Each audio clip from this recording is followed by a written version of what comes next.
Assalamualaikum warahmatullahi wabarakatuh. Kembali lagi dengan saya Ala Sumerti dengan NPM 2102030006 dari Prodi S1 Rekayasa Perangkat Lunak Universitas Aisyah Pringsewu. Di video kali ini saya akan membahas mengenai basis data guna untuk memenuhi tugas atau UTS dari Ibu Ratnasari Magister Komputer. Baik, yang pertama yaitu konsep basis data. Basis dapat diartikan sebagai markas atau gudang, tempat bersarang atau berkumpul. Sedangkan data adalah representasi fakta dunia nyata yang mewakili suatu objek, seperti manusia, contohnya pegawai, siswa, pembeli, pelanggan, kemudian ada barang, hewan, peristiwa, konsep, keadaan, dan sebagainya, yang diwujudkan dalam bentuk angka, huruf, simbol, teks, gambar, bunyi, dan atau kombinasinya. Sedangkan basis data atau database adalah himpunan kelompok data atau kumpulan data yang saling berhubungan secara logis dan deskripsinya yang disimpan secara bersamaan sedemikian rupa dan dirancang unik. Dan DBMS atau Database Management System yaitu yang memungkinkan beberapa pemakai untuk mengakses dan memanipulasi file-file tersebut. Selanjutnya ada komponen-komponen basis data. Yang pertama ada perangkat keras atau hardware, yaitu perangkat media penyimpanan dan komunikasi untuk sistem jaringan. Contohnya seperti personal komputer atau PC. Dan yang selanjutnya ada sistem operasi atau operating system, yaitu untuk mengaktifkan dan mengendalikan seluruh sumber daya serta operasi komputasi dasar dalam sistem komputer. Kemudian yang ketiga ada basis data atau database, yaitu desain dan objek database yang mempresentasikan kebutuhan penyimpanan data dan informasi pada suatu sistem informasi. Basis data ini terdiri dari objek database, tables, index, relation, dan data. Lalu di sini ada DBMS atau Database Management System, yaitu perangkat lunak DBMS yang digunakan untuk mengelola basis data dan mengolah data menjadi informasi yang bermanfaat. Contohnya yaitu ada MySQL, kemudian ada SQL Server dan Oracle, dan lain sebagainya. Kemudian yang selanjutnya ada pengguna atau user. Jadi orang-orang yang berinteraksi dengan sistem basis data, mulai dari perancang basis data, administrator, kemudian ada input data atau operator, hingga pengguna akhir, itu tuh disebut dengan user atau pengguna. Kemudian yang terakhir ada perangkat lunak bantu atau additional software, yaitu perangkat lunak yang mendukung basis data. Perangkat ini bersifat opsional seperti Crystal Report untuk desain pelaporan informasi. Di dalam basis data terdapat 3 arsitektur basis data. Yang pertama ada level eksternal, yaitu yang berhubungan dengan bagaimana data direpresentasikan dari sisi setiap user. Kemudian ada level konseptual yang menghubungkan antara internal dan eksternal level. Konseptual ini adalah sebuah representasi seluruh muatan informasi yang dikandung oleh sebuah basis data. Selanjutnya ada level konseptual, yaitu yang menghubungkan antara internal dan eksternal level. Konseptual ini adalah sebuah representasi seluruh muatan informasi yang dikandung oleh basis data. Dan yang terakhir ada level internal, yaitu level di mana data disimpan secara fisik dalam bentuk kode, teks, angka, ataupun bit. Oke, selanjutnya kita merancang basis data dengan IRD dan normalisasinya dengan studi kasus membangun aplikasi Aisyah Food Court di mana pelanggannya dapat melakukan pembelian online dalam sebuah aplikasi mobile, lalu dapat dilakukan pembayaran dengan e-payment, yaitu uap pay, maupun secara tunai.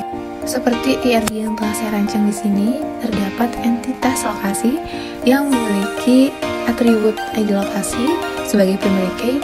Kemudian ada data lokasi dan titik koordinat yang memiliki relasi terhadap pelanggan atau pembeli.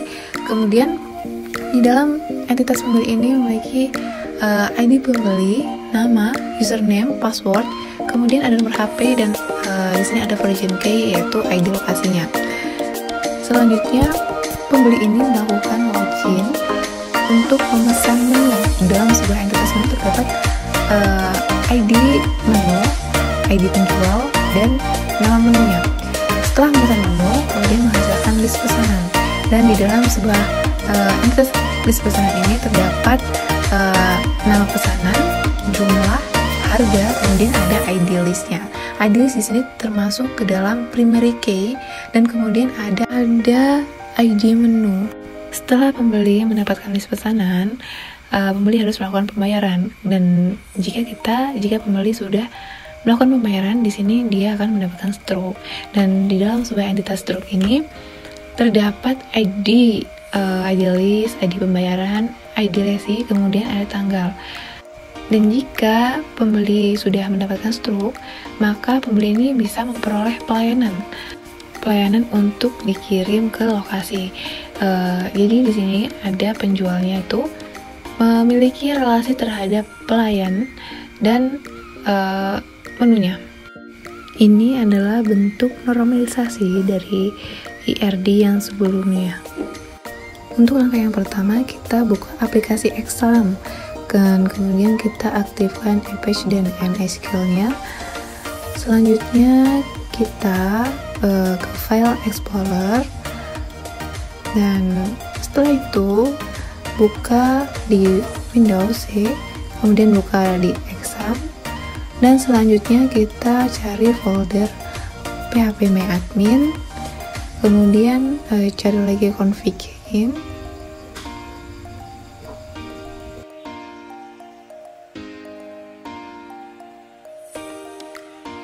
Setelah muncul, di sini kita akan mengganti config-in ini dengan cookie.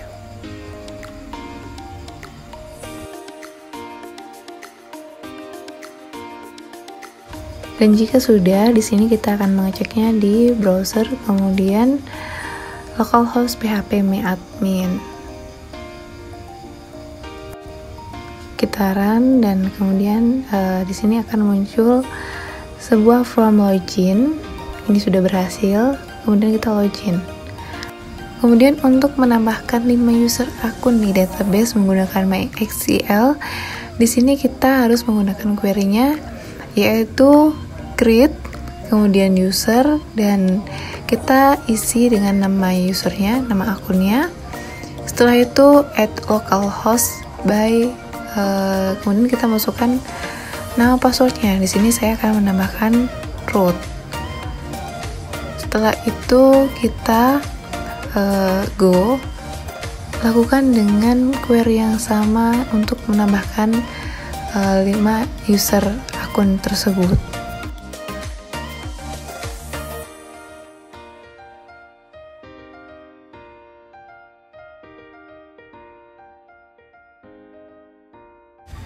Selanjutnya kita akan memberikan hak akses select untuk user pertama pada seluruh database yang ada di MySQL. Dan cara kita membuat query grant select on bintang, maksudnya di sini kita akan memberikan semuanya, memberikan semua akses kepada user pertama, yaitu Ella1 itu Ella di, atau kita menggunakan alt localhost.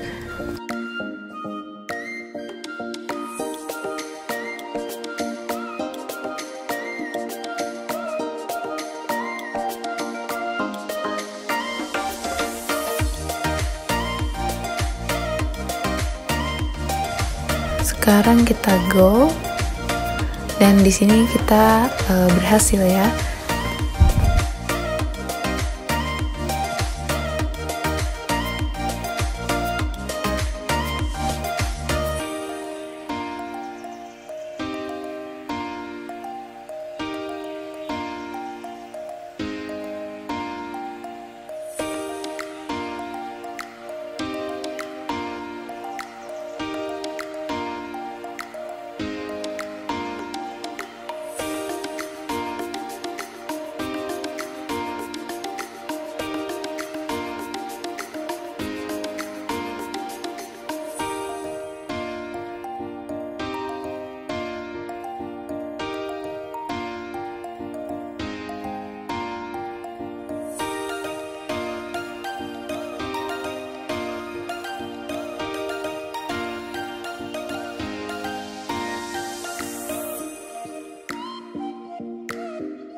Pada user kedua, kita akan memberikan hak akses select, insert, delete, dan update pada salah satu database yang ada di MySQL. Baik, kita langsung saja masukkan query-nya.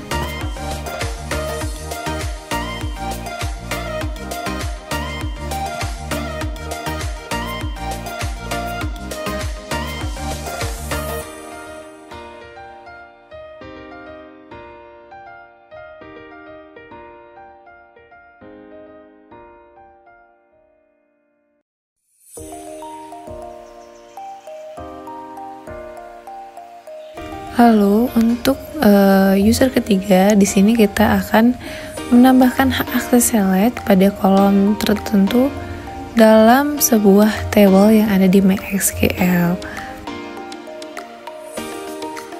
Selanjutnya kita tinggal masukkan query-nya, yaitu grant select, kemudian nama kolomnya. Di sini saya akan menambahkan nama kolom nama yang ada pada database akademik di mahasiswa kepada di sini kita akan memberikan akses untuk user ketiga, yaitu Ella3.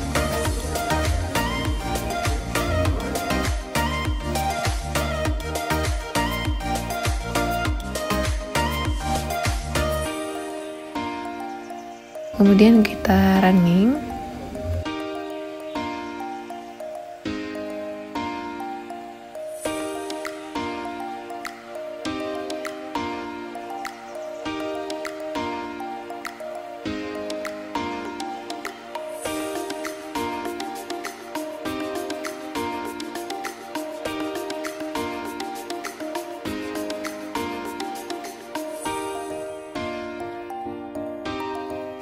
Selanjutnya untuk user keempat, di sini kita akan memberikan akses select dan update pada table yang ada di MySQL. Langsung saja kita masukkan query-nya, yaitu grant select update database akademik on academic.mahasiswa kepada Ella atau user yang keempat.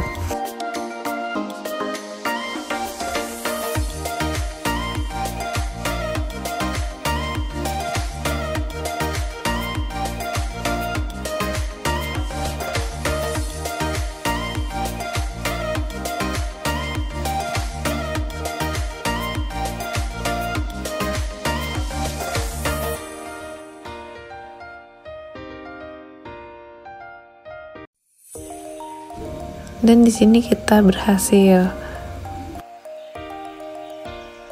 Selanjutnya kita akan menampilkan query untuk menghapus user akun yang telah kita buat, yaitu dengan grant all privilege on academic bintang to Ella5. Misalkan kita akan menghapus user Ella5 di localhostnya, kemudian kita go. Setelah berhasil, kini di sini kita akan melihatnya. Kita cari Ella5 dan sudah tidak ada di sini ya.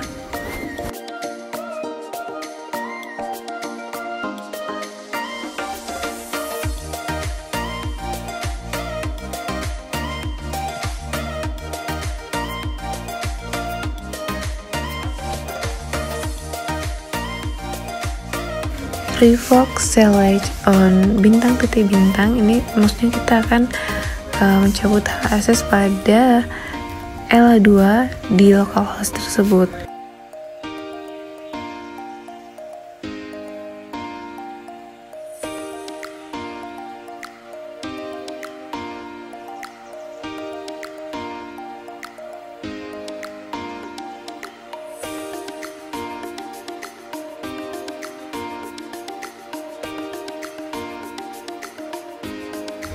Sekian pembahasan mengenai basis data dari saya. Saya akhiri. Wassalamualaikum warahmatullahi wabarakatuh.